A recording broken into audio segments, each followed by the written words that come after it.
ഓം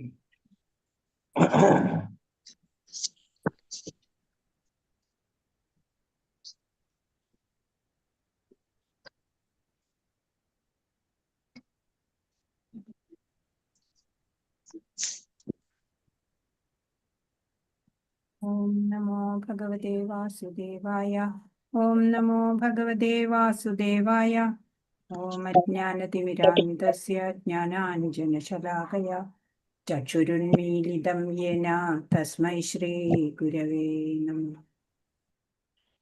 ഹേ കൃഷ്ണ കരുണാ സിന്ധോ ദീനബന്ധോ ജഗത്പദേ ഗോപേശ ഗോപികാകാന്ത രാധാകാന്ത നമോസ്തുതേ.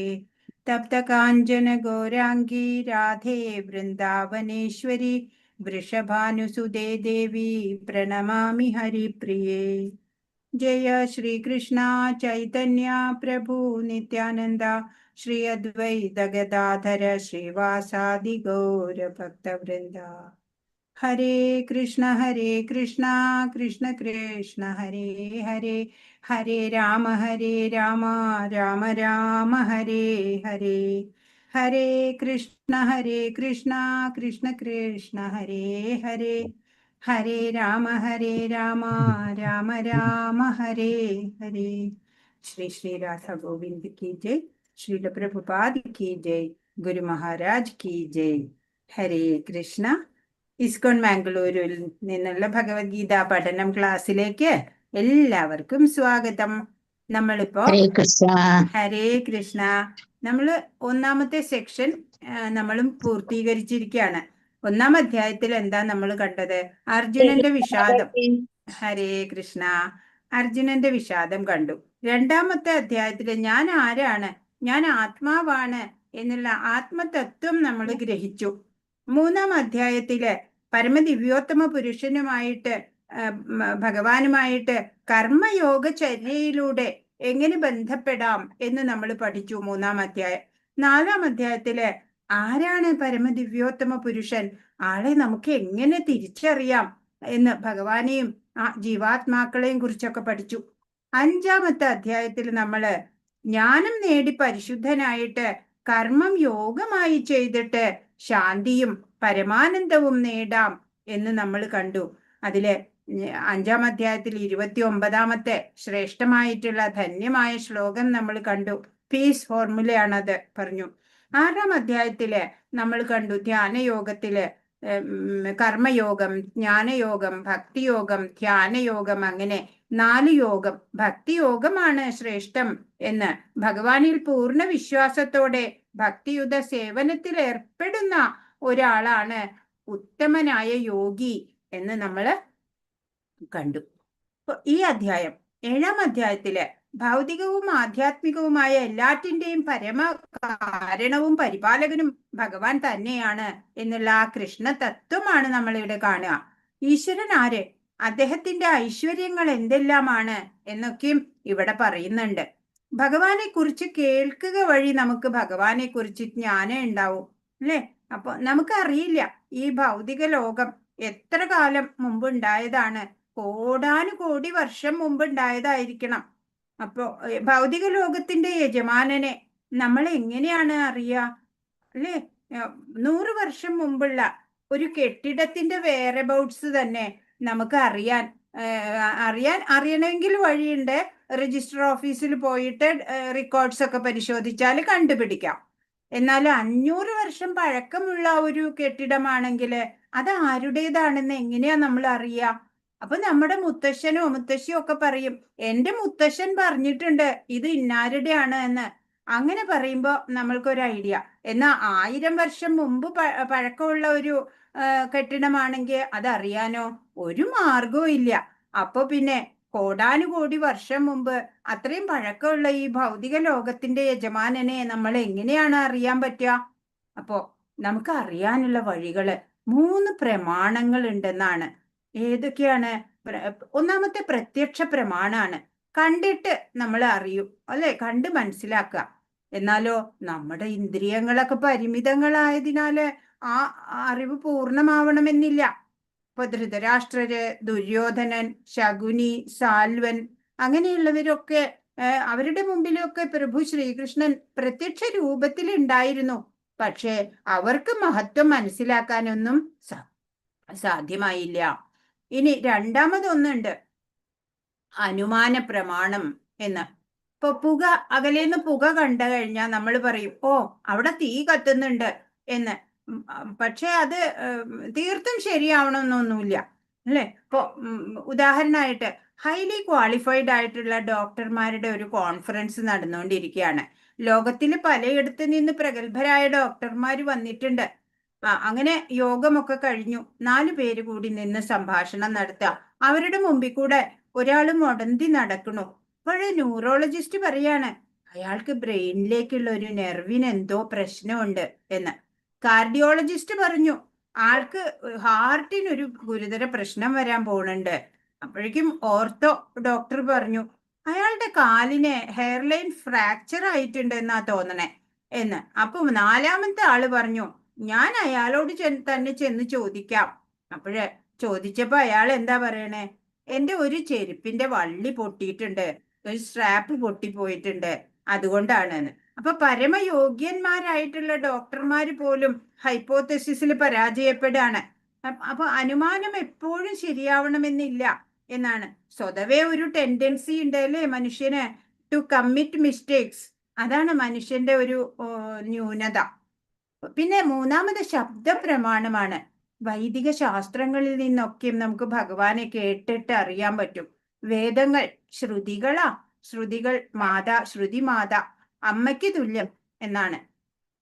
ഏതെങ്കിലും ഒരു കുഞ്ഞിപ്പോ എന്റെ അച്ഛൻ ആരാണ് എന്ന് ചോദിച്ചാല് അമ്മയാണ് ആധികാരികമായിട്ട് അത് പറഞ്ഞു കൊടുക്കുക, അല്ലെ? ഇപ്പൊ ഭഗവത്ഗീതയിലെ ഭഗവാൻ പറഞ്ഞു തരുന്നത് അതുകൊണ്ടാണ്, അല്ലാതെ സ്വന്തം മേനി നടിക്കാൻ വേണ്ടിയിട്ടൊന്നുമല്ല, അല്ലെ? പത്രാസ് കാണിക്കുകയാണ് എന്ന് ചിലവര് പറയും, അല്ലെ? അതല്ല, ഭഗവാനെ കുറിച്ച് പറയാൻ ഭഗവാൻ മാത്രാണ് യോഗ്യതയുള്ള ആള്. ഭഗവാൻ പറഞ്ഞു തന്നാലേ നമുക്ക് അറിയാനും സാധിക്കുള്ളൂ. അതല്ലെങ്കിൽ കോടാനുകോടി വർഷം മുമ്പുള്ള ഈ ഭൗതിക ലോകത്തിന്റെ യജമാനനെ കുറിച്ച് എങ്ങനെ അറിയാനാണ് നമ്മള്, അല്ലെ? ഇപ്പൊ ഭഗവാനെ അറിയാൻ, ഭഗവാനിൽ ചേരാൻ നമുക്ക് ആസക്തി ഉണ്ടാവണം, ഒരു കൊതി ഉണ്ടാവണം നമുക്ക്. അപ്പോഴാണ് നമുക്ക് ഭഗവാൻ പറയുന്നതൊക്കെ ശരിയായ രൂപത്തില് ഗ്രഹിക്കാൻ സാധിക്കുക എന്നാണ്. ഇപ്പോ ഈ സർവവ്യാപി സർവശക്തനും ആയിട്ടുള്ള ആ പരബ്രഹ്മത്തിനെ അനുഭവിച്ചറിയുക, അതാണ് ജീവിത ലക്ഷ്യം എന്നുള്ള ആ ഗുരുവാക്യത്തിനെ വിശ്വസിച്ച് സർവത്ര ഈശ്വരനെ ഭാവന ചെയ്തിട്ട് അനുഭവിക്കാൻ നമുക്ക് സാധിക്കണം. ഈശ്വരനിൽ തന്നെ മനസ്സു വെച്ചിരിക്കുന്ന യോഗിയാണ് ശ്രേഷ്ഠൻ എന്ന് പറഞ്ഞാണ് കഴിഞ്ഞ അധ്യായം ധ്യാനയോഗം സമാപിച്ചത്. ഇനി എങ്ങനെയാണ് ഈ യോഗം സാധ്യമാകുന്നത്? അതിനാദ്യം എന്താ വേണ്ടത്? ജ്ഞാനം വേണമല്ലേ? ഭഗവാനെ കുറിച്ച് എല്ലാം ജ്ഞാനം പരിപൂർണമായിട്ട് ഉണ്ടാവണം. ഈ പ്രപഞ്ചത്തെ കുറിച്ച് അറിയണം, ഈശ്വരനെ കുറിച്ചും, അല്ലെ? അതിന്റെ ആ അനുഭവം, ആ ജ്ഞാനം, ഭഗവാൻ ഉണ്ട്, എല്ലാം ഭഗവാനാണ് എന്നറിയുന്നത് ജ്ഞാനം. അത് അനുഭവിച്ചറിയുന്നതോ അത് വിജ്ഞാനമാണ്. അങ്ങനെ അറിവ് അനുഭവമാകുന്നതിന്റെ യോഗ സാധനയ്ക്കാണ് ഭഗവാൻ ഈ അധ്യായത്തില് പ്രാധാന്യം നൽകിയിട്ടുള്ളത്. ഭഗവാൻ എന്നുള്ള സത്യം ഈ പ്രപഞ്ചം മുഴുവൻ നിറഞ്ഞിരിക്കുന്നു എന്നുള്ളത് ജ്ഞാനമാണ്. ആ അറിവ് അനുഭവപ്പെടുന്നത് എങ്ങനെ? അതിവിടെ പറയുന്നു, വിജ്ഞാനം. വിജ്ഞാന യോഗം. അപ്പൊ ഭഗവാനെ നമുക്ക് അറിയണം എന്നുള്ള അടങ്ങാത്ത ആഗ്രഹം ഉണ്ടാവണം നമുക്ക്, അല്ലെ? എന്റെ ലക്ഷ്യം അതാണ് എന്ന് ഉറപ്പിക്കണം നമ്മള്. അപ്പോഴാണ് നമുക്ക് അറിയാൻ സാധിക്കുള്ളൂ. ആത്മീയതയിൽ പുരോഗതി ഉണ്ടാവാൻ മനസ്സ് നിയന്ത്രണത്തിൽ നിർത്തി മനസ്സിനെ മിത്രമാക്കണം എന്നൊക്കെ പറഞ്ഞു. അഷ്ടാംഗ യോഗ, അതിലൂടെ മനോനിയന്ത്രണം സാധ്യമാവും എന്നൊക്കെ നമ്മൾ കണ്ടു. ഇത് അത്ര എളുപ്പമല്ല, അല്ലെ? മനസ്സ് വിചലിതമായിട്ടുള്ളതാണ്, ചഞ്ചലം. അഭ്യാസവും വൈരാഗ്യവും കൊണ്ട് ആ മനസ്സിനെ നിയന്ത്രിക്കാം, ഭക്തിയോഗം അനുഷ്ഠിക്കാം. അങ്ങനെ ഈ ജന്മം സഫലത കൈവന്നില്ലെങ്കിലും കുഴപ്പമില്ല, അല്ലെ? വരും ജന്മങ്ങളിലൊക്കെ നമുക്ക് അതിന് സാധ്യമാവും. അപ്പോ ഭഗവാനെ എങ്ങനെ അനുഭവിച്ചറിയാം? ഭഗവാനാണ് ഇവിടെ 1ാമത്തെ ശ്ലോകം മുതല് പറഞ്ഞു തരുന്നത്. ശ്രീ ഭഗവാനുവാച മയ്യാസക്തമനാ പാർത്ഥ യോഗം യുഞ്ജന്മദാശ്രയ അസംശയം സമഗ്രം മാം യഥാജ്ഞാസ്യസി തച്ഛൃണു. ശ്രീ ഭഗവാൻ പറഞ്ഞു, ഹേ കുന്തി പുത്ര, എന്നെക്കുറിച്ചുള്ള പൂർണ്ണബോധത്തോടെ എന്നിൽ ആസക്തമായ മനസ്സോടുകൂടി യോഗം പരിശീലിക്കുന്നത് കൊണ്ട് സംശയങ്ങൾ നീങ്ങി എന്നെ പൂർണ്ണമായി അറിയാൻ കഴിയുന്നത് എങ്ങനെയെന്ന് പറയാം, കേൾക്കൂ. അപ്പോ എങ്ങനെ എന്നെ അനുഭവിച്ചറിയാം എന്ന് ഞാൻ പറഞ്ഞു തരാം, കേൾക്കൂ എന്നാണ്. പരമാത്മാവായ എന്നെ അറിയണം, പരമലക്ഷ്യം അത് എന്ന് സാധന ചെയ്യുന്ന ആൾക്ക് സമദർശനാണ്. എന്നെ അനുഭവിച്ചറിയുന്നത് എങ്ങനെയാണെന്ന് ഞാൻ പറയാം. തത് ശൃണു തച്ഛൃണു എന്ന് പറഞ്ഞ അത് ഞാൻ പറഞ്ഞു തരാം, കേൾക്കൂ. തത് ശൃണു തച്ഛൃണു എന്നാണ് ഇവിടെ. അപ്പൊ വെളിച്ചമുള്ളപ്പോള് എല്ലാം നമുക്ക് വ്യക്തമായിട്ട് കാണാൻ പറ്റും, അല്ലെ? എന്നാ അരണ്ട വെളിച്ചാണെങ്കിലോ അത്ര ക്ലിയർ ആവില്ല കാഴ്ച, അല്ലെ? അപ്പൊ ഇപ്പോഴും നമ്മള് ഈ ലോകം, ഈ ഭൗതിക ലോകത്തിനെ കാണുന്നത് അരണ്ട വെളിച്ചത്തിലാണ് നമ്മൾ കാണുന്നത്. കുറച്ച് എന്തൊക്കെയോ അറിയാം. ആത്മീയത എന്ന് പറയണത് അത് സംശയലേശമന്യേ എങ്ങനെ അറിയാം? അത് ഭഗവാൻ ഇവിടെ പറഞ്ഞു തരാണ് നമുക്ക്.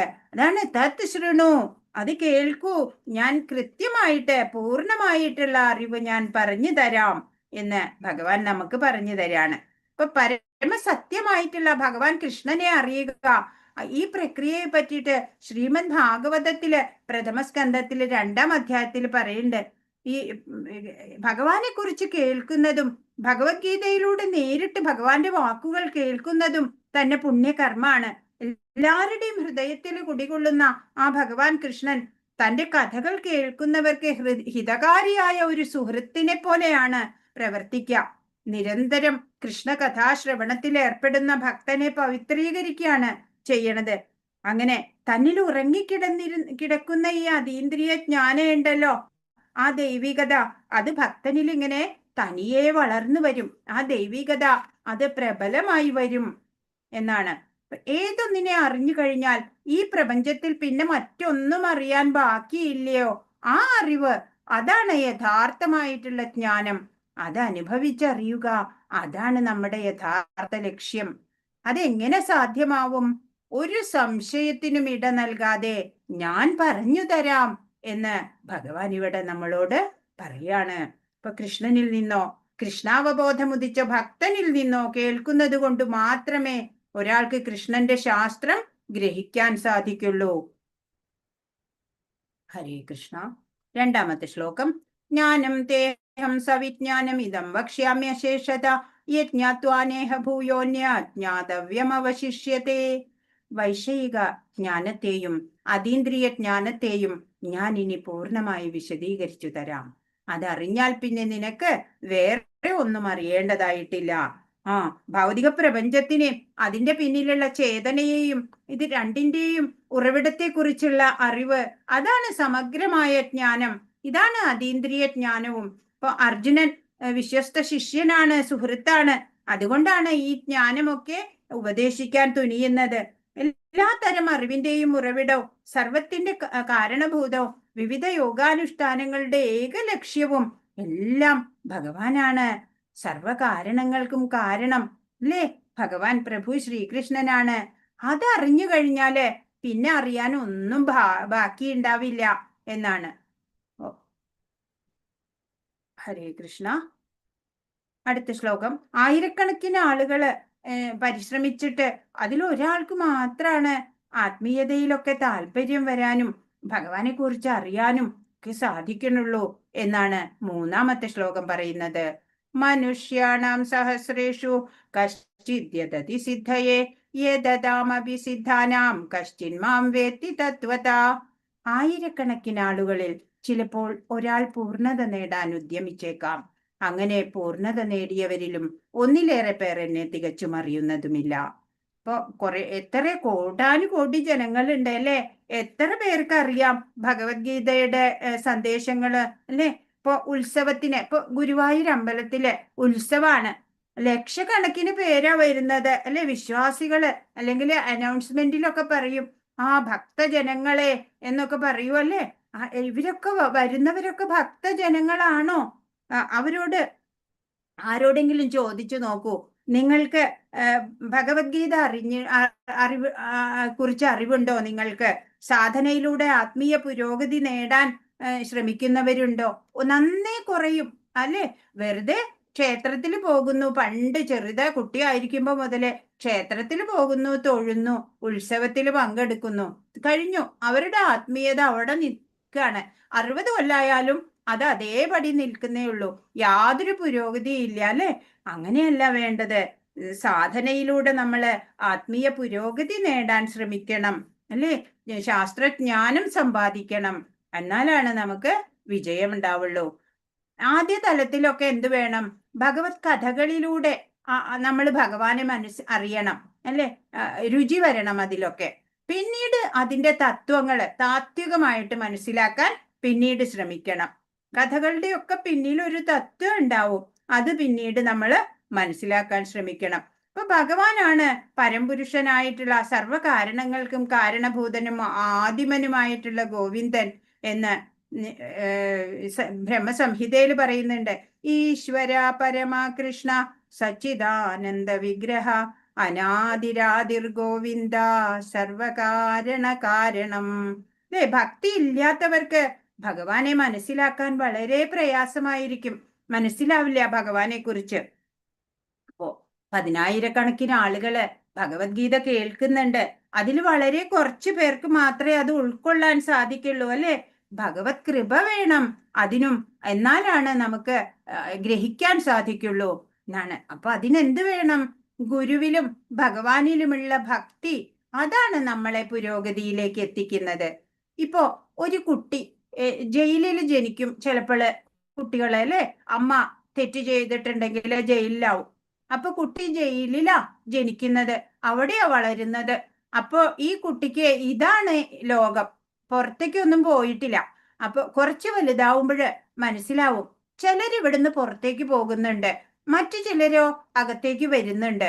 എങ്ങോട്ട് പോകുന്നു, എവിടെ നിന്ന് വരുന്നു, ഇതൊന്നും കുട്ടിക്ക് അറിഞ്ഞുകൂടാ. പിന്നെ കുറച്ച് വലുതായപ്പോഴാണ് പുറത്തു പോവാൻ അവസരം കിട്ടി. അപ്പോഴാണ് ഇത്രയും നാൾ ഞാനൊരു തടവറയിലായിരുന്നു എന്ന് ഈ കുട്ടി അറിയുന്നത്. ഇതുപോലെയാണ് നമ്മള് ജനിക്കുന്നത് മായാബന്ധനമാകുന്ന ഈ തടവറയില്, ഭൗതികതയിലാണ്. ഇതിന് പുറത്ത് നമ്മൾ അറിയണില്ല എന്താണ് അല്ലെ? ഭഗവത് ധാമത്തെ കുറിച്ചോ ഒന്നും. ഈ തടവറയിൽ നിന്ന് പുറത്തു കടക്കണം എന്നുള്ള ആ ചിന്ത ഉണ്ടല്ലോ, അത് നമുക്ക് ഉണ്ടാവണം. എനിക്ക് ഈ തടവറയില്, ഈ ഭൗതികതയാകുന്ന ഈ ജയിലിൽ കിടന്നാൽ പോരാ, എനിക്ക് ഇവിടുന്ന് രക്ഷപ്പെടണം എന്നുള്ള ചിന്ത വരണം. അപ്പൊ ഭഗവത് കൃപയുണ്ടെങ്കില് നമുക്ക് ഇവിടുന്ന് പുറത്ത് കടക്കുകയും ചെയ്യാൻ സാധിക്കും. ഹരേ കൃഷ്ണ. 4-ാമത്തെ ശ്ലോകം. ഭൂമിരാപോ നലോ വായു ഖമ്മനോ ബുദ്ധിരേവച അഹങ്കാര ഇതീയം മേ ഭിന്നാ പ്രകൃതിരഷ്ടത. എന്റെ ഭിന്നമായ ഭൗതിക പ്രകൃതി ഭൂമി, ജലം, അഗ്നി, വായു, ആകാശം, അങ്ങനെയുള്ള പഞ്ചേന്ദ്രിയങ്ങളും പിന്നെ മനസ്സ്, ബുദ്ധി, മിഥ്യാഹങ്കാരം എന്നിങ്ങനെ 8 എണ്ണം അടങ്ങുന്നതാണ്. 8 വിധത്തിലുള്ള നിസ്സാരമായ പ്രകൃതി അല്ലെ? പരമോത്കൃഷ്ടമായ ജീവഭൂതങ്ങള് 2 തരം പ്രകൃതിയുണ്ട്, അപരാപ്രകൃതി, പരാപ്രകൃതി എന്ന്. ഇപ്പൊ ഭഗവത് ശക്തികളിൽ ഒന്നിന്റെ ക്ഷണികമായ ആവിഷ്കാരാണ് ഈ ഭൗതിക ലോകം എന്നുള്ളത്.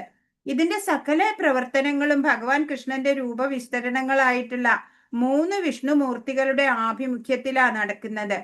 ഈ മൂർത്തികളെ അവതാരങ്ങൾ എന്ന് പറയും. ഇപ്പൊ കൃഷ്ണന്റെ ഈ ശാസ്ത്രം ഗ്രഹിക്കാത്തവര് ഈ ലോകം ജീവസത്തകൾക്ക് സുഖിക്കാനുള്ളതാണ് എന്നാ മനസ്സിലാക്കണത്. ഇപ്പൊ ഇതിന്റെ കാരണഭൂതരും ആസ്വാദകരും അധീശരും ഒക്കെ ഈ നമ്മൾ തന്നെയാണ് എന്നാണ് പൊതുവെ കരുതുന്നത്. അജ്ഞത കൊണ്ടാണ് അങ്ങനെ കരുതേണ്ടി വരുന്നത്. അപ്പൊ പഞ്ചഭൂതങ്ങളും മനസ്സ്, ബുദ്ധി, മിഥ്യാഹങ്കാരം എന്നിങ്ങനെ 8 എണ്ണം അടങ്ങുന്നതാണ് എന്റെ ഭിന്നമായ ഭൗതിക പ്രകൃതി എന്ന് ഭഗവാൻ ഇവിടെ പറഞ്ഞു. 5-ാമത്തെ ശ്ലോകം. അപരേയമിതസ്ത്വന്യാം പ്രകൃതിം വിദ്ധി മേ പരാം ജീവഭൂത മഹാബാഹോ ഏതം ധാര്യത്തെ ജഗത്ത്. ഇവയ്ക്ക് പുറമെ ഹേ മഹാബാഹുവായ അർജുന, എനിക്ക് മറ്റൊരു ഉത്കൃഷ്ട ശക്തി കൂടിയുണ്ട്. ഈ താഴ്ന്ന തരം ഭൗതിക പ്രകൃതിയുടെ വിഭവങ്ങളെ ചൂഷണം ചെയ്യുന്ന ജീവഗണങ്ങളാണത്. മറ്റൊരു ഉത്കൃഷ്ട ശക്തിയുണ്ട്. താഴ്ന്ന തരം ശക്തിയാണ് ഭൗതിക പ്രകൃതി. ഒരു ഉത്കൃഷ്ട ശക്തിയാണ് ജീവഗണങ്ങള് ഭഗവാന്റെ. ഇപ്പൊ പരമാത്മ ചൈതന്യം കൂടെ ഉണ്ടെങ്കിലേ ഈ പ്രകൃതിക്ക് നിലനിൽക്കാൻ സാധിക്കുള്ളൂ. അപരാപ്രകൃതി 8 അല്ലേ? പഞ്ചഭൂതങ്ങള്, ഭൂമി, ജലം, അഗ്നി, വായു, ആകാശം എന്നുള്ള പഞ്ചഭൂതം, മനസ്സ്, ബുദ്ധി, മിഥ്യാഹങ്കാരം എന്നിങ്ങനെ 8 അടങ്ങിയത് അപരാപ്രകൃതി. ഇനി പരാപ്രകൃതി, അതാണ് ജീവാത്മാവ്, അല്ലെ? ചൈതന്യം. ആ പ്രകൃതി, ഈ പ്രകൃതി തന്നെ ഈശ്വരനാണ് എന്ന ചിന്തയില് ഈ കാണുന്നതെല്ലാം ഭഗവാനാണെന്നറിഞ്ഞ് നമുക്ക് അനുഭവിക്കാൻ കഴിയണം. അതാണ് ജീവഗണങ്ങള് ഭഗവാന്റെ ഉത്കൃഷ്ട ശക്തിയാണ്, അല്ലെ? ഈ താഴ്ന്ന തരം ശക്തിയാണ് പഞ്ചഭൂതങ്ങളും മനസ്സ്, ബുദ്ധി, മിഥ്യാഹങ്കാരം, അങ്ങനെ 8 അടങ്ങിയത്. അതാണ് നമ്മളിവിടെ മനസ്സിലാക്കുന്നത്. ഇപ്പൊ തടാകത്തിലെ ജലമുണ്ട്, അത് ഓളങ്ങൾ ഉണ്ടാവുന്നുണ്ട്, വീണ്ടും നിശ്ചലാവസ്ഥയിലാവും, അല്ലെ? അതേപോലെയാണ് ഈ പ്രപഞ്ചവും. സത്വരജ തമോ ഗുണങ്ങള് ഉണ്ടാവുമ്പോ അതിന് അനക്കമുണ്ട്. നിശ്ചലാവസ്ഥയിലോ ഒരേപോലെ ഏറ്റക്കുറച്ചിലില്ലാതെ. ഇപ്പൊ ക്ഷോഭിക്കുന്ന സമയം ഏറ്റക്കുറച്ചിലുണ്ടായിട്ട് അവ്യക്തവും മഹത്തത്വമായിട്ട് ഈ പ്രപഞ്ചം ഉണ്ടാവണേ. വീണ്ടും ലയിച്ചിട്ട് പൂർണ്ണമായിട്ട് അവ്യക്തമായി വീണ്ടും ഭഗവാനിൽ ലയിക്കുകയാണ്. ഭഗവാനിൽ നിന്ന് വന്ന് പിന്നെ നിലനിന്ന് പിന്നെ ഭഗവാനിൽ തന്നെ ലയിക്കുകയാണ് ചെയ്യണത്. ഭഗവാനാണ് എല്ലാത്തിൻ്റെയും നിയന്താവ്, നമ്മൾ അറിയണം. ജീവസത്തകള് നമ്മളൊക്കെ അവിടേക്ക് അധീനരായിട്ടുള്ളവരാണ്. ഗുണം കൊണ്ട് നമ്മളും ഭഗവാന്റേതിനോട് തുല്യര് തന്നെയാ. അതുകൊണ്ടാ ഉത്കൃഷ്ട ശക്തി എന്ന് പറയണത്. ശക്തിയുടെ തോതുകൊണ്ട് നമ്മള് ഒരിക്കലും ഭഗവാനോട് തുല്യരാവില്ല. ഹരേ കൃഷ്ണ. അപ്പോ ഈ മായയുടെ പിടിയില നമ്മളൊക്കെ.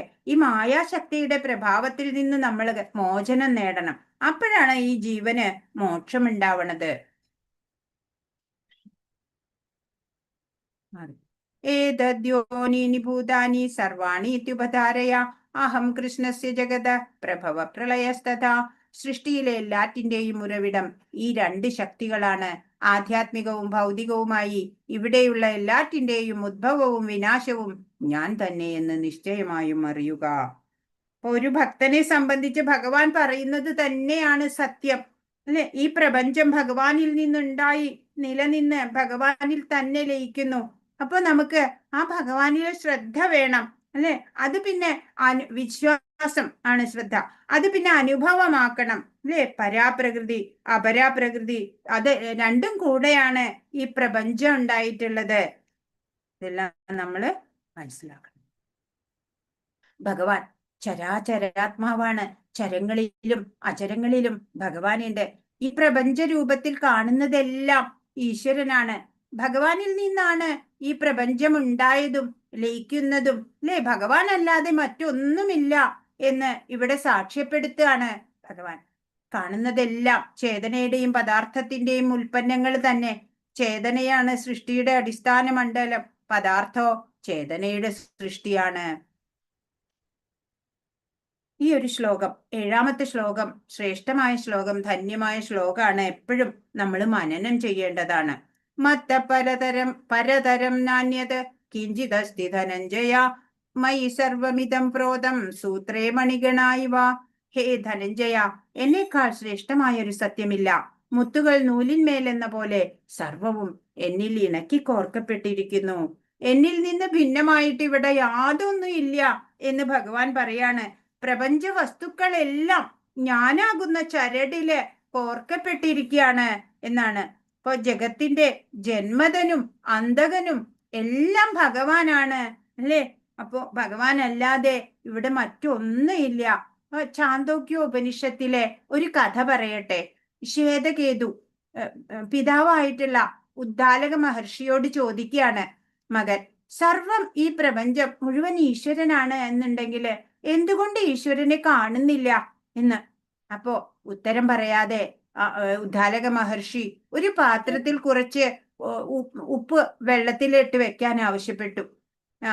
അത് കഴിഞ്ഞ് കുറച്ചു കഴിഞ്ഞപ്പോ പറഞ്ഞു, ഇപ്പോഴേ ഉപ്പ് കാണുന്നില്ലല്ലോ, എവിടെ പോയി എന്ന് ചോദിക്കാണ്. അപ്പൊ മകനോട് പറഞ്ഞു, നീ അത് രുചിച്ചു നോക്കൂ എന്ന്. അപ്പൊ പാത്രത്തിൽ ഉപ്പില്ല, പക്ഷേ രുചിച്ചപ്പോൾ അറിഞ്ഞു ഉപ്പ് രസം, അല്ലെ? അപ്പൊ ഈ പ്രപഞ്ചവ്യാപിയായിട്ടുള്ള ഈ ഭഗവാനെ കൂടാതെ ഒരു സ്ഥലവും ഈ പ്രപഞ്ചത്തിലില്ല എന്ന് പറഞ്ഞു കൊടുക്കാനാണ് ശ്വേതകേതുവിന് പരമനിരപേക്ഷ സത്യം വ്യക്തിഗതമോ അവ്യക്തിഗതമോ എന്നത് ഒരു വിവാദ വിഷയം തന്നെയാണ്. ഇവിടെ ചരവും അചരവും എല്ലാം ഭഗവാൻ തന്നെയാണ്, അല്ലെ? ചരാചരാത്മാവാണ്. ഇപ്പോ കാരണമായിട്ടുള്ള പരമപുരുഷനാണ് നിരപേക്ഷ തത്വം എന്നുള്ളത് നമ്മൾ തീർത്തും മനസ്സിലാക്കണം.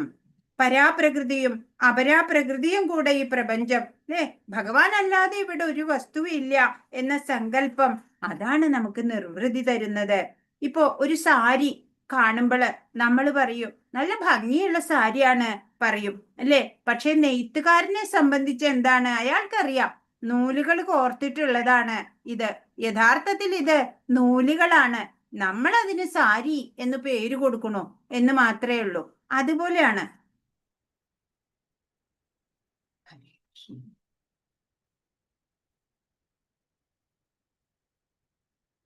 ഒരിക്കല് ശ്രീല പ്രഭുപാദ് സാൻ ഫ്രാൻസിസ്കോയില് മോർണിംഗ് വാക്ക് ചെയ്യുമായിരുന്നു. അപ്പോൾ കൂട്ടത്തിൽ കുറെ ശിഷ്യരുണ്ട്.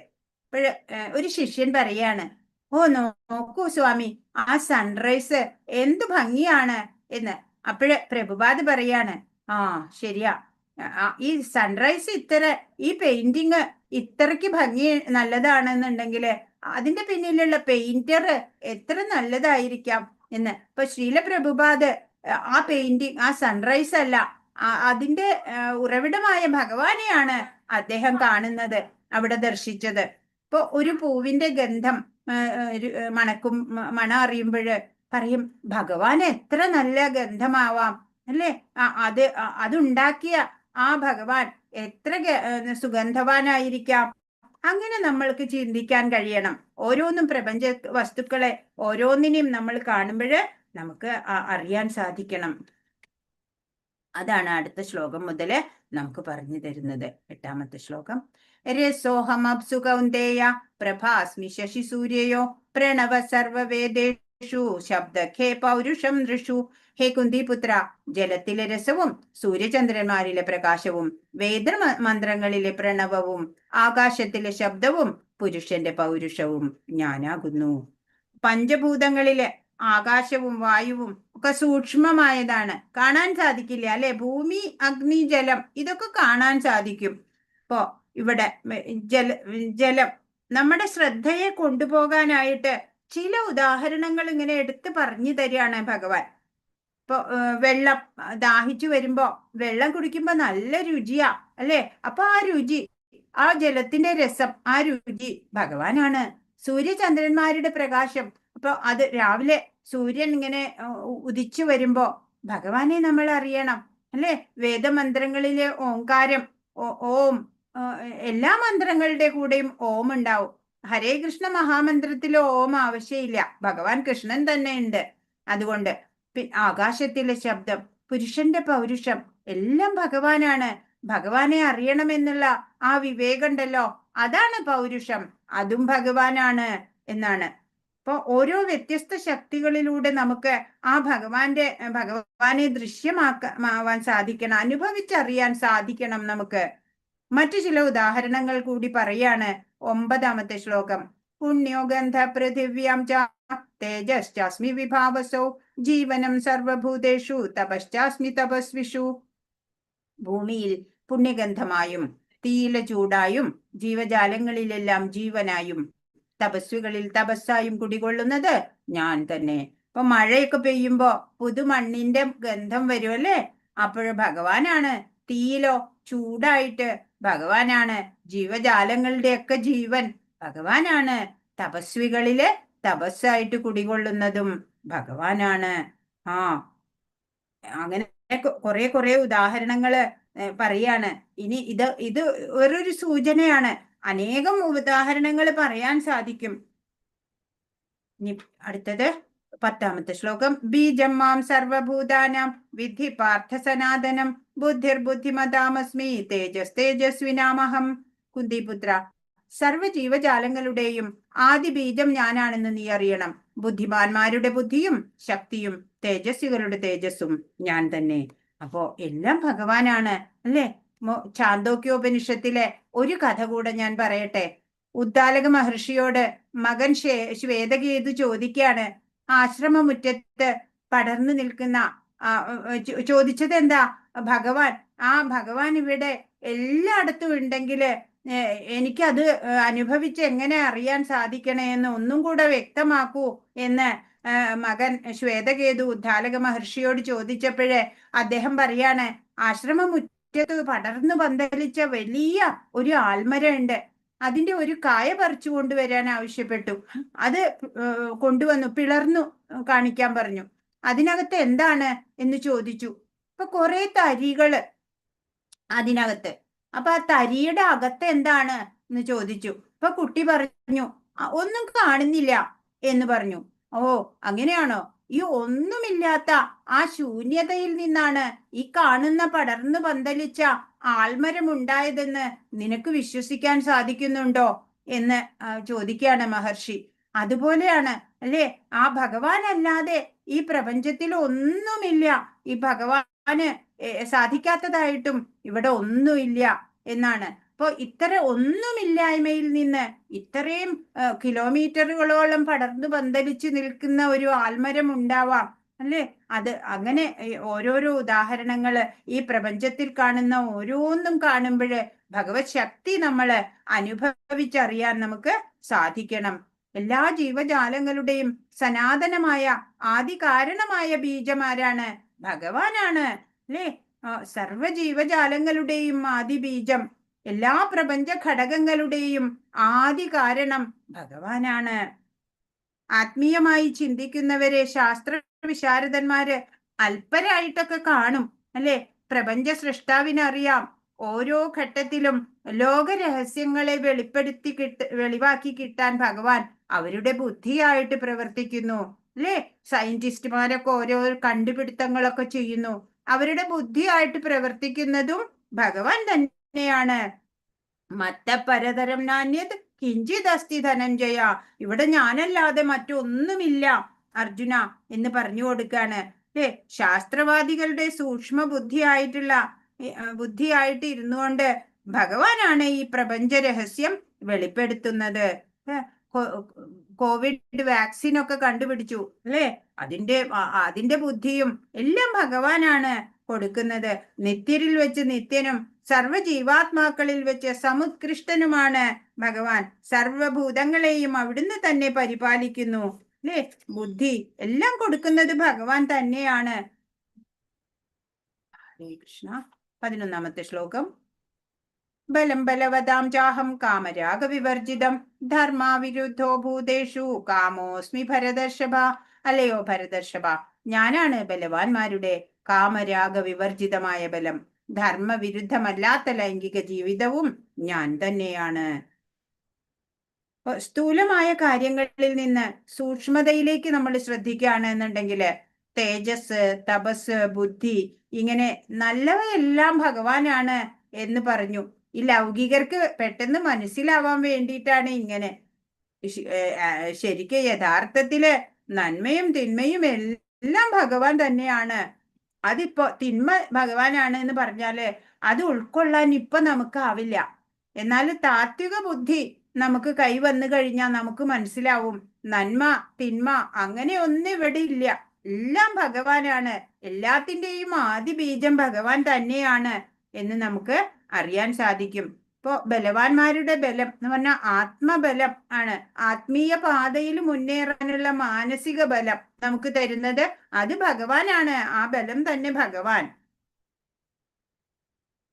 എല്ലാം ഭഗവാനാണ് എന്ന് നമ്മൾ അറിയാം. 12 ഈ ചൈവ സാത്വികാഭാവ രാജസാസ്താമസാശ്ചയേ മത്ത ഏവേദിതാൻ വിദ്ധി നത്വഹം തേഷു തേമയി.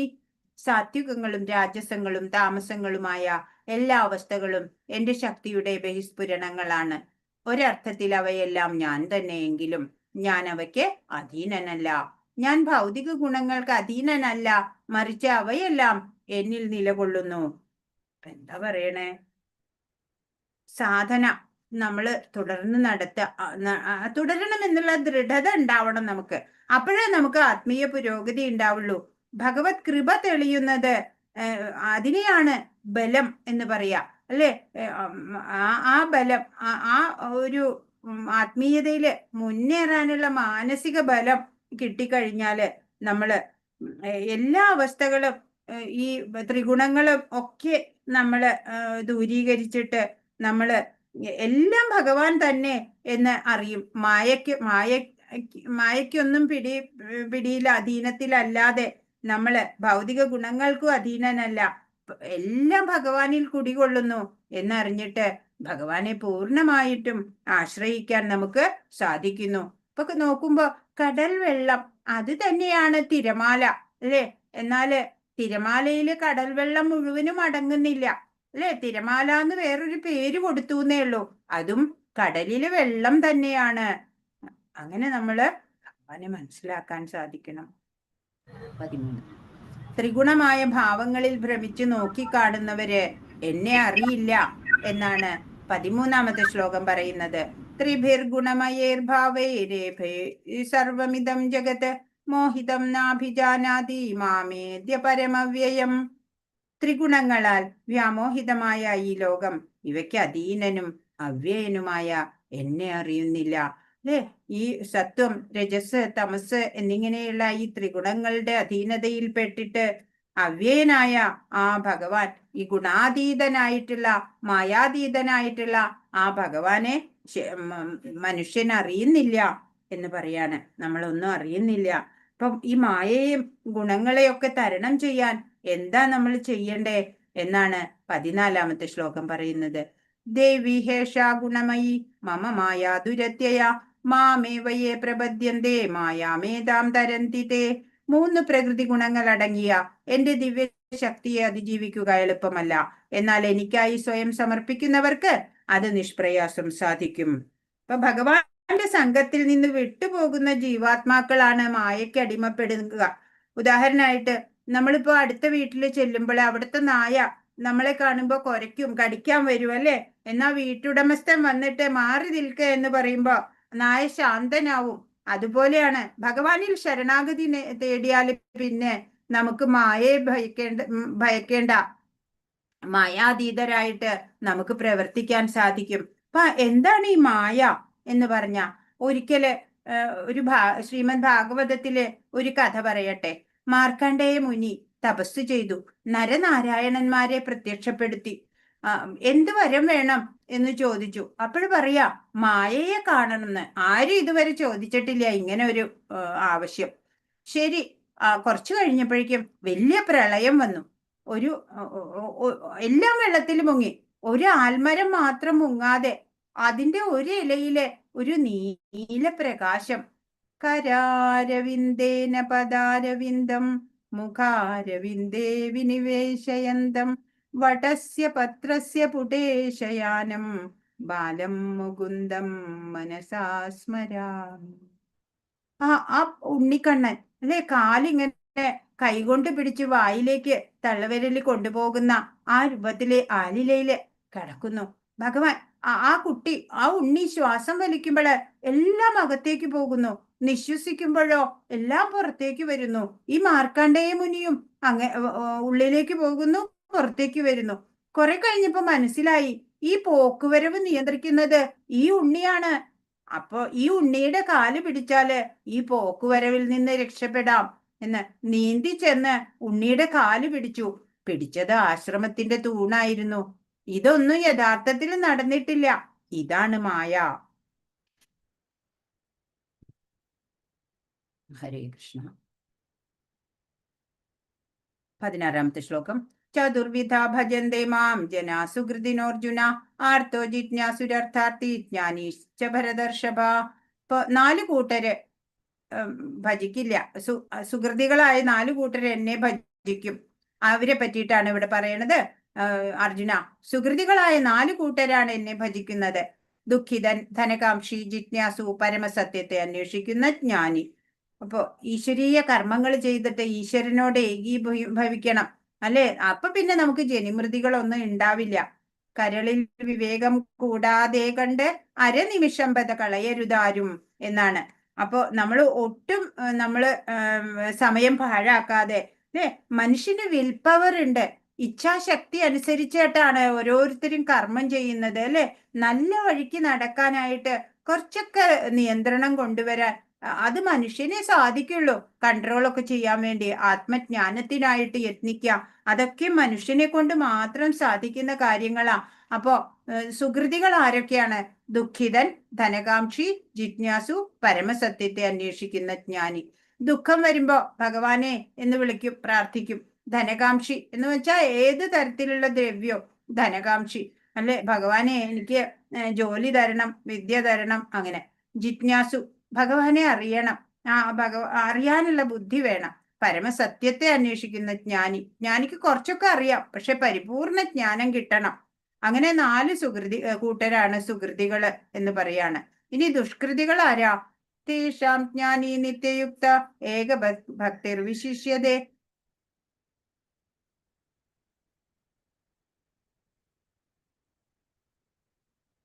ഇതില് ദുഷ്കൃതരായവരെ പറഞ്ഞില്ല അല്ലെ? ഇത് പറഞ്ഞോ? 15ാമത്തെ ശ്ലോകം നമ്മൾ വായിച്ചോ? ഈശ്വരനെ അറിയണമെന്ന തോന്നല് എല്ലാവർക്കും ഉണ്ടാവില്ല. നമാം ദുഷ്കൃതിനോ മൂഢ പ്രപദ്യന്തേ നരാധമ മായയാ ബഹൃതജ്ഞാന ആസുരം ഭാവമാശ്രിത. ദുഷ്കൃതികളായിട്ടുണ്ട് 4 കൂട്ടര്. ആരൊക്കെയാണ്? മൂഢര്, മനുഷ്യാധമന്മാര്, മായയാൽ അപഹരിക്കപ്പെട്ട ജ്ഞാനത്തോട് കൂടിയവര്, നിരീശ്വരര്. അങ്ങനെ 4 കൂട്ടര് ഒരിക്കലും ഭഗവാനെ ആശ്രയിക്കില്ല, ഭഗവാനെ അറിയാൻ ശ്രമിക്കില്ല എന്നാണ്. ഇപ്പോ മനുഷ്യാനന്ദം എന്ന് പറയുന്നത് എപ്പോഴാണ്? യുവത്വം ഉണ്ടാവുക, ആരോഗ്യം ഉണ്ടാവുക, ചക്രവർത്തി പദം പോലെ ഉണ്ടാവുക. അപ്പോഴൊക്കെ നമുക്ക് മനുഷ്യാനന്ദം ഉണ്ടാവും അല്ലേ? ഇപ്പൊ ഗന്ധർവാനന്ദം എന്ന് വേറൊരു ആനന്ദം ഉണ്ട്. ആധ്യാത്മിക ആനന്ദോ അത് ഇതിനെല്ലാത്തിനും ഉപരിയാണ്. അത് ഒരിക്കൽ ലഭിച്ചാൽ അറിയാം മറ്റെല്ലാം വളരെ തുച്ഛമാണെന്ന്. അപ്പൊ അതിനാണ് നമ്മൾ ശ്രമിക്കേണ്ടത്. ഈശ്വര സാക്ഷാത്കാരം, ഈശ്വരനെ അറിയാം. പിന്നെ ദുഃഖനിവൃത്തിയാണ്, പരമാനന്ദ പ്രാപ്തിയാണ്. അതാണ് മോക്ഷം, പരമപുരുഷാർത്ഥം എന്നൊക്കെ പറയും. കാമം, അർത്ഥം, ധർമ്മം, മോക്ഷം അല്ലെ? അതൊക്കെ ഒരു മനുഷ്യൻ നേടാൻ ഇച്ഛിക്കുന്ന പുരുഷാർത്ഥങ്ങളാണ് അതൊക്കെ. അതിന് ഇതുപോലെയുള്ള ദുഷ്കൃതർക്കൊന്നും അത് സാധ്യമല്ല എന്നാണ്. ഹരേ കൃഷ്ണ. 16 നമ്മൾ കണ്ടു. 17ാമത്തെ ശ്ലോകം.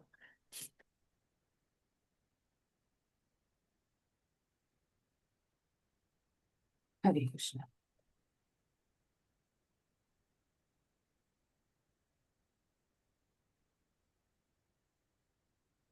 തേഷാം ജ്ഞാനി നിത്യയുക്ത ഏക ഭക്തിർ വിശിഷ്യതേ പ്രിയോ ഹി ജ്ഞാനിനോത്യർത്ഥമഹം സജ മമ പ്രിയ. ജ്ഞാനസഹിതമായ ശ്രദ്ധ, ജ്ഞാനസഹിതമായ ശുദ്ധ ഭക്തിയുത സേവന നിരതനായിരിക്കുന്നവനാണ് ഇവരിൽ വെച്ച് ഉത്തമൻ. അയാൾക്ക് ഞാൻ ഏറ്റവും പ്രിയപ്പെട്ടവനാണ്, അയാൾ എനിക്കും. ദുഃഖിതർ, ജിജ്ഞാസുക്കൾ, ധനാർത്ഥികള്, ജ്ഞാനികള്, ഇവരൊക്കെ ഭൗതിക അഭിലാഷങ്ങള്, മാലിന്യങ്ങളുണ്ട്. എന്നാൽ അതിൽ നിന്ന് മോചനം കിട്ടിക്കഴിഞ്ഞാൽ അവർക്ക് ശുദ്ധ ഭക്തരാവാൻ പറ്റും. അപ്പൊ നമുക്കും ജ്ഞാനിയായി മാറാം. അതിന് കുറച്ച് പ്രയത്നം വേണം അല്ലേ?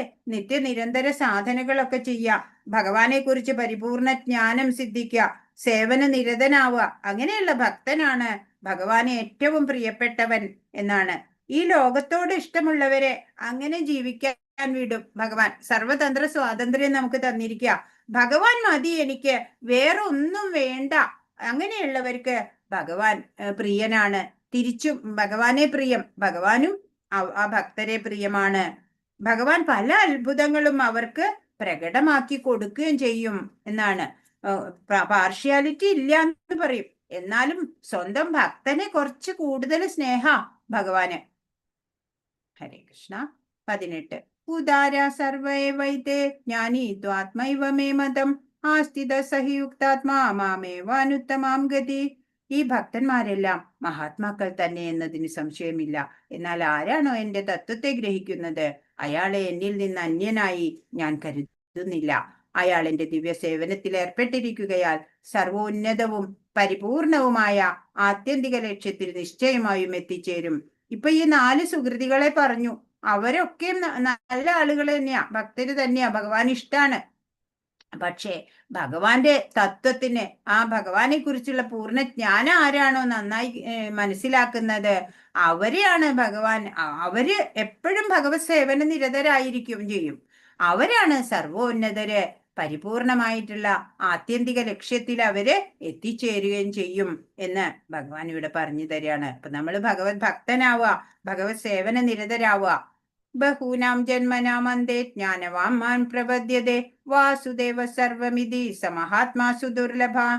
യോഗാവസ്ഥ, ജ്ഞാനാനുഭവം, അത് പല ജന്മങ്ങളിലെ സാധന കൊണ്ടാണ് ഉണ്ടാവുക, അല്ലാതെ പെട്ടെന്നൊന്നുമല്ല.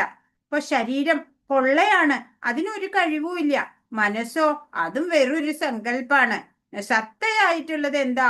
ആ ചൈതന്യം മാത്രാണ് എന്നറിയണം നമ്മള്.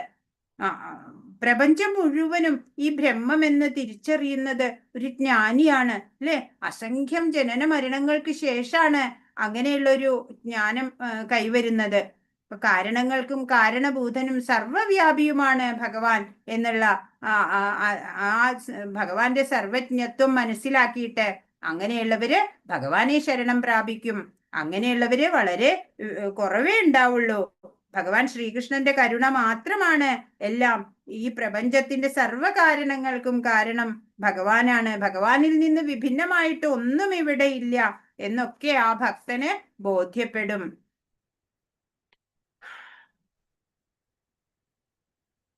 പ്രപഞ്ചം തന്നെ വാസുദേവൻ എന്ന് തിരിച്ചറിഞ്ഞ ജ്ഞാനി എനിക്ക് പ്രിയപ്പെട്ടവൻ എന്ന് പറഞ്ഞു. ഇനി ദേവാരാധനയെ പറ്റിയിട്ടാണ് അടുത്ത ശ്ലോകം പറയുന്നത്. കാമൈസ്തൈസ്തൈർഹൃദജ്ഞാന പ്രപദ്യന്തേ അന്യദേവത തം തം നിയമമാസ്തായ പ്രകൃത്യാ നിയതാ സ്വയാ.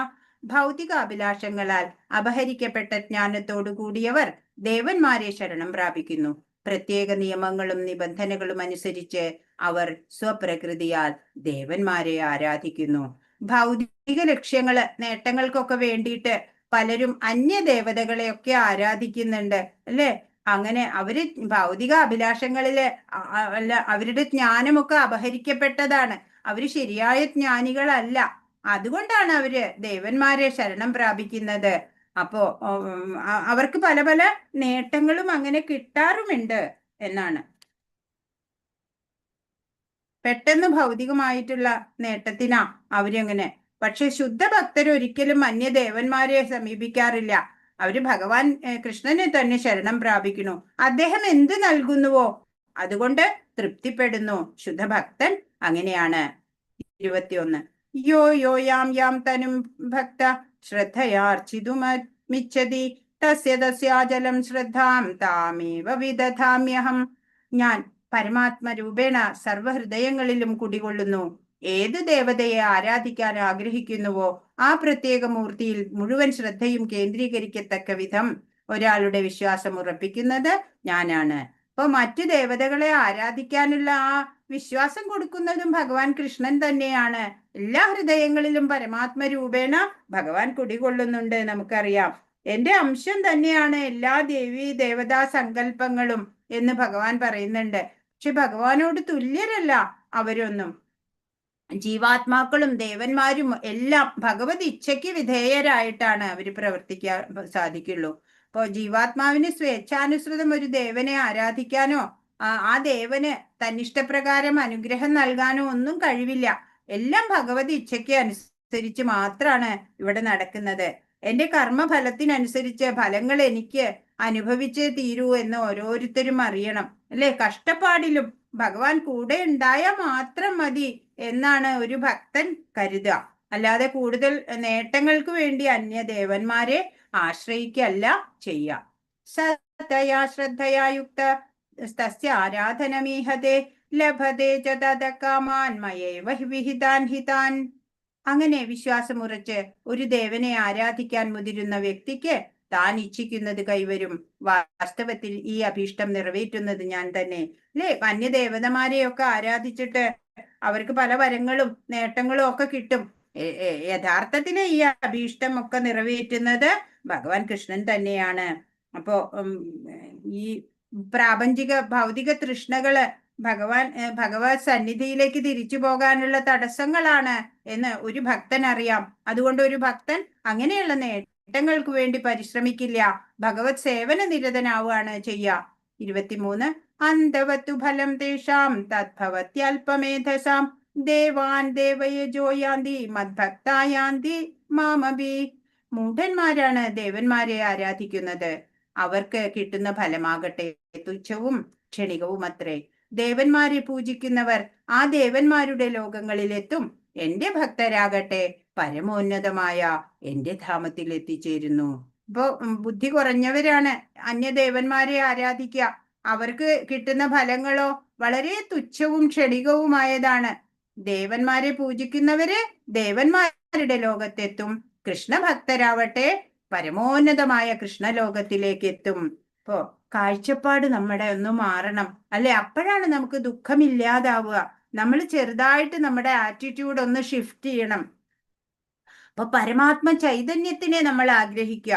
എനിക്ക് പ്രാരബ്ധം എന്താണോ അത് വന്നു ചേരുക തന്നെ ചെയ്യും എന്ന ഉറപ്പില് ആത്മനിഷ്ഠനായിട്ട് ഭഗവത് സേവന നിരതരാവുക.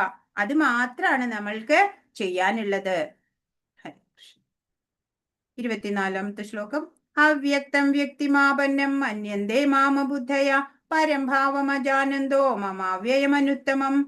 പരമദിവ്യോത്തമ പുരുഷനായ ഞാൻ ഒരിക്കൽ അവ്യക്തിഗതനായിരുന്നുവെന്നും പിന്നീടാണ് വ്യക്തിയായതെന്നും എന്നെ മനസ്സിലാക്കാത്ത മന്ദബുദ്ധികൾ കരുതുന്നു.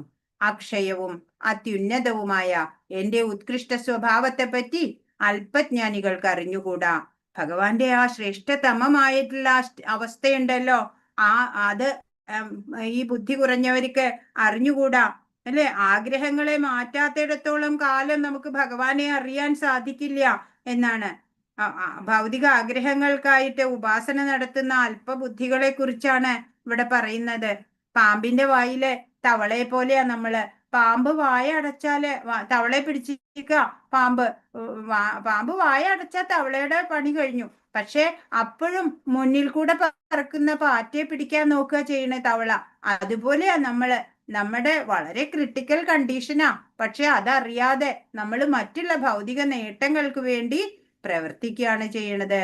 25 നാഹം പ്രകാശ സർവസ്യ യോഗമായ സമാവൃത മൂഢോയം നാഭിജാനാതി ലോകോ മാമജമവ്യയം. ബുദ്ധിയില്ലാത്തവർക്കും മൂഢന്മാർക്കും ഞാൻ ഒരിക്കലും പ്രത്യക്ഷനാവില്ല. യോഗമായ എന്ന എന്റെ അന്തരംഗ ശക്തി അവരിൽ നിന്ന് എന്നെ മറച്ചു വെക്കുന്നു. തന്മൂലം അജനും അവ്യയനുമാണ് ഞാനെന്ന് അവർ അറിയുന്നില്ല. ബുദ്ധിയില്ലാത്തവര്, മൂഢന്മാര്, ഇവർക്കൊന്നും ഭഗവാനെ അറിയാൻ ഒരിക്കലും മനസ്സിലാക്കാൻ സാധിക്കില്ല.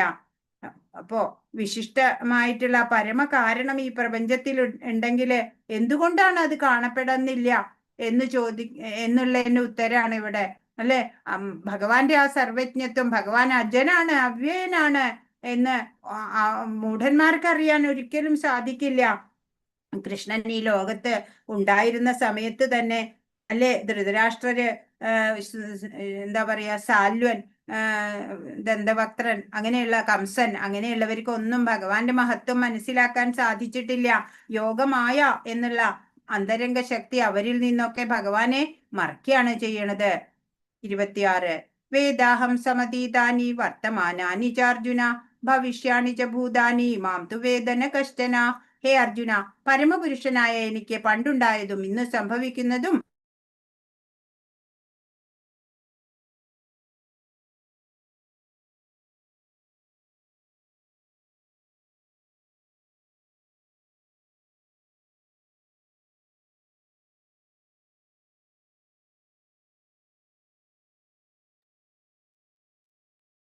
ഹരേ കൃഷ്ണ.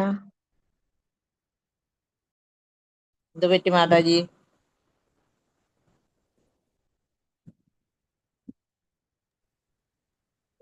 ഹലോ മാതാജി കട്ടായിപ്പോയി. നെറ്റില്ലായിരിക്കും.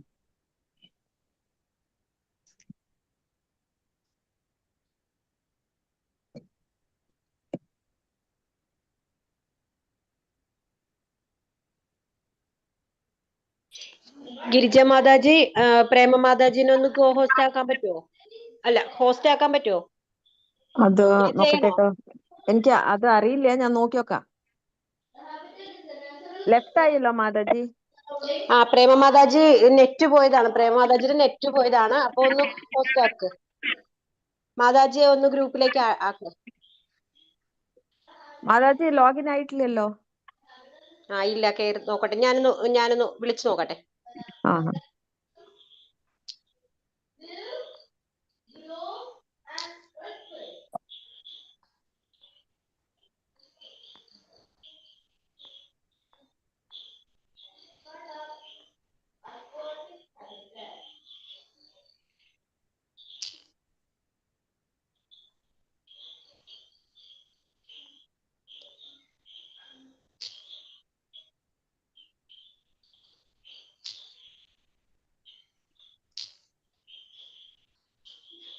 നാല് സ്തവവും കൂടെ ഉള്ളായിരുന്നു.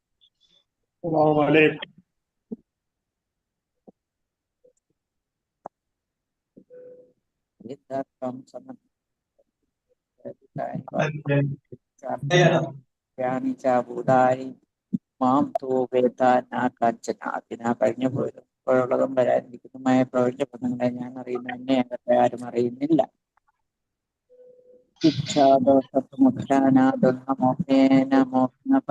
സർവഭൂതാനി സമ്മോഹം സർഗേ യാന്തി പരം തവ. വീരനായ അർജുന,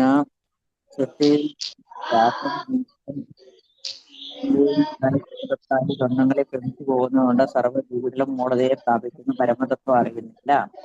വൃക്ഷാം സ്വന്തം പാപം ജ്ഞാന പുണ്യമാണ ഭജന്തേ മാം ദൃഢവ്രത. പുണ്യകർമ്മങ്ങൾ അനുഷ്ഠിക്കുന്നു യാതൊരു ജനങ്ങളാകട്ടെ പാപം തീർന്ന സ്വന്തം മോഹങ്ങളിൽ നിന്ന് വിമുക്തരായ ദൃഢവ്രതന്മാരായ എന്നെ ഭജിക്കുന്നു. ജരാ മരണ മോക്ഷായ മമാധ്യായതന്തേ ബ്രഹ്മ അധ്യാത്മം കർമ്മ ചാകിലം. യാതൊരുത്തൻ ജരാമരണങ്ങളിൽ നിന്ന് മോചനം പ്രാപിക്കാൻ വേണ്ടി എന്നെ ആശ്രയിച്ച് പ്രയത്നിക്കുന്നു.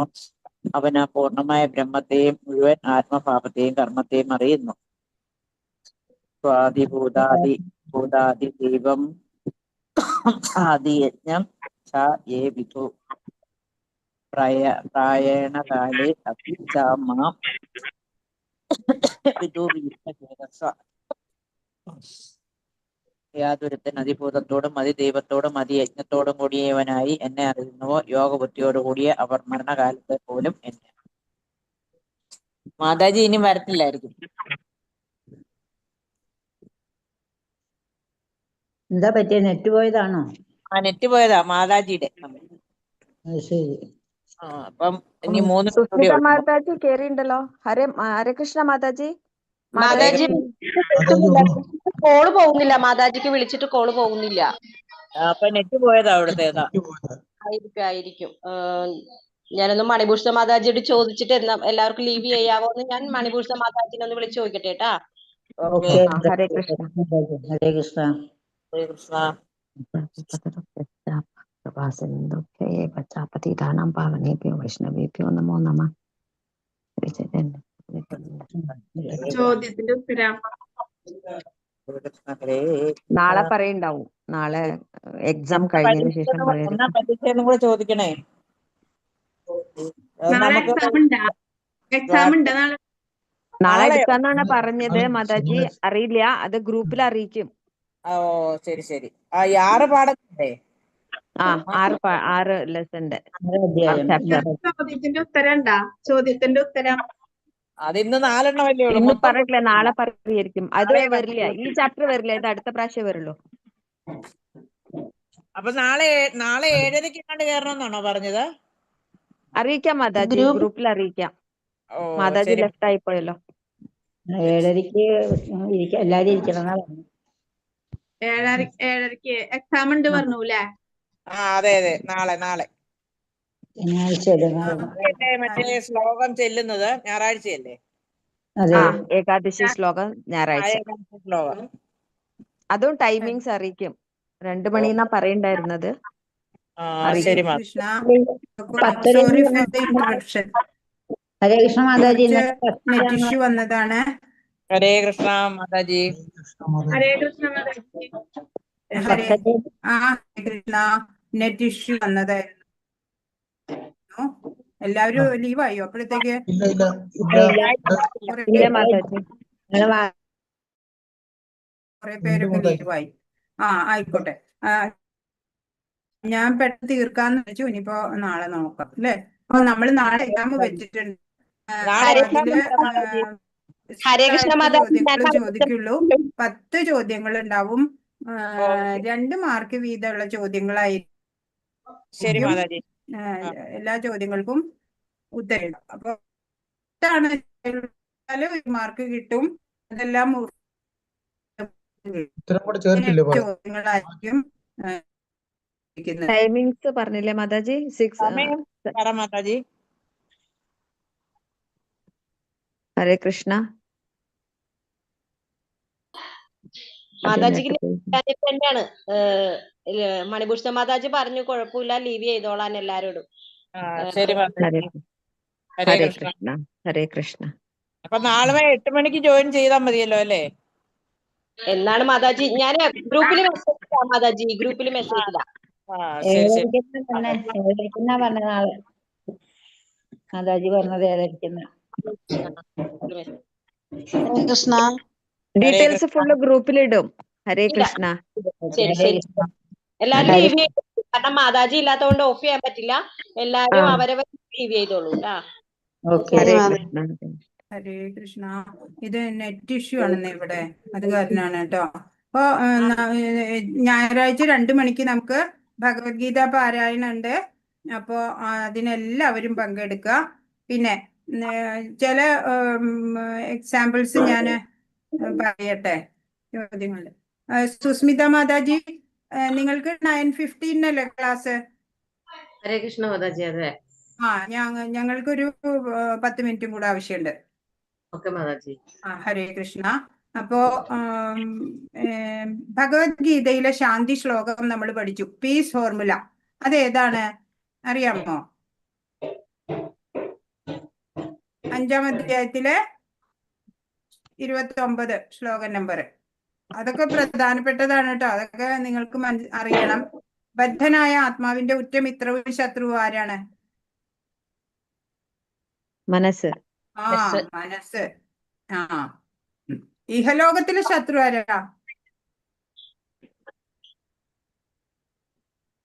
കാമം. എന്താ ഇതൊന്നും പറയാത്ത ആരും? ഞാൻ എന്റെ വിചാരം നിങ്ങളെല്ലാം പഠിച്ചിട്ടായിരിക്കണേന്നല്ലേ. ത്രിഗുണങ്ങൾ ഏതൊക്കെയാ? സത്വഗുണം, രജോ തമോ ഗുണം. അതെ അതെ. ഭഗവാന്റെ രഹസ്യ അവതാരം ഏതാണ്? പരമപുരുഷൻ. അല്ല, ചൈതന്യ ചൈതന്യ മഹാപ്രഭു. മഹാപ്രഭു. കലിയുഗ ധർമ്മം എന്താ? രാം നാമസങ്കീർത്തന. ഹരേ കൃഷ്ണ ഹരേ കൃഷ്ണ മഹാമന്ത്രം. മഹാമന്ത്രം. ജപം. ആത്മാവിന്റെ വലിപ്പം എത്രയാ? ഒരു തലമുടിയുടെ അറ്റത്തെ 10,000-ൽ 1/4 ഭാഗം. 10,000-ൽ 1 അംശം. 1/10,000. ഭഗവത്ഗീതയിൽ ചർച്ച ചെയ്യപ്പെടുന്ന 5 വിഷയങ്ങൾ ഏതൊക്കെയാ?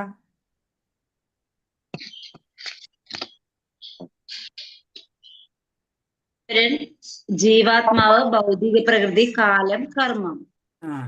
പരമാത്മാവ്. ഭഗവാൻ ഉണ്ട്, ഉണ്ടായിരുന്നു. പിന്നെ ഏതിനെയാണ് ആയുധങ്ങൾ കൊണ്ട് മുറിക്കാനോ അഗ്നി കൊണ്ട് ദഹിപ്പിക്കാനോ ഒന്നും സാധിക്കാത്തത്? ആത്മാവിന്. ആത്മാവിന്. അതെ. ഭൗതിക ശരീരം എന്തുകൊണ്ടാ നിർമ്മിച്ചേക്കണേ?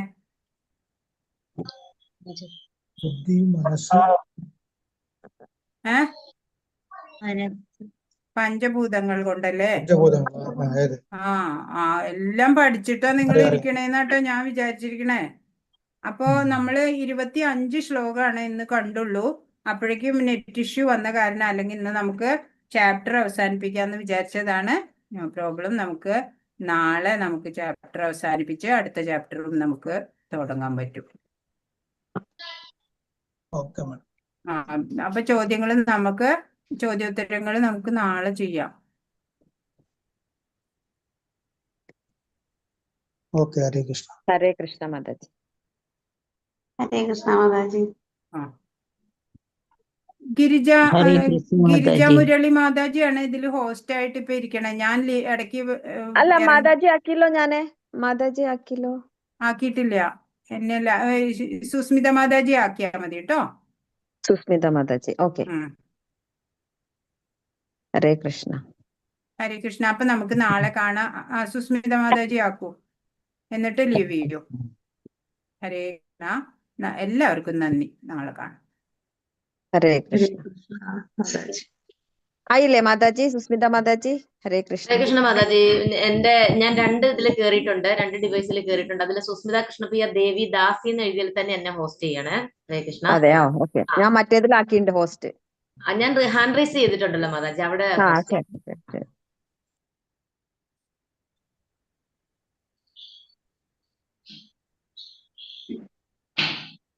അത് ചെയ്യാൻ പറ്റുന്നില്ലല്ലോ. ഇപ്പൊ മാതാജി മറ്റേ അതില് ഹോസ്റ്റാണ്. ആദ്യം സുസ്മിത കൃഷ്ണപ്രിയ DD എന്നുള്ളതിൽ ഹോസ്റ്റ് ആക്കിയിട്ടുണ്ട്. അതാണ് മാതാജി. അത് മാറ്റാൻ പറ്റുമോ മാതാജി? നോക്കട്ടെ കേട്ടോ. Ask to unmute. ഇല്ല, അത് മാറ്റാൻ പറ്റുന്നില്ലല്ലോ ആണോ? മാതാജി. അത് ലീവ് ചെയ്താ ഞാൻ ആക്കാൻ പറ്റും. അതിൽ നിന്ന് ലീവ് ചെയ്താലല്ലേ? ആ, അതെ അതെ. എന്നിട്ട് കുഴപ്പമില്ല, ആദ്യം കേറിക്കോളൂ. മൊത്തം ലൈവ് ഇതായാലും കുഴപ്പമൊന്നുമില്ല, എനിക്ക് കേറാൻ പറ്റും. ആ ശരി എന്നാ. ഓക്കെ. ഹരേ കൃഷ്ണ. ഹരേ കൃഷ്ണ.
ഹരേ കൃഷ്ണ മാതാജി.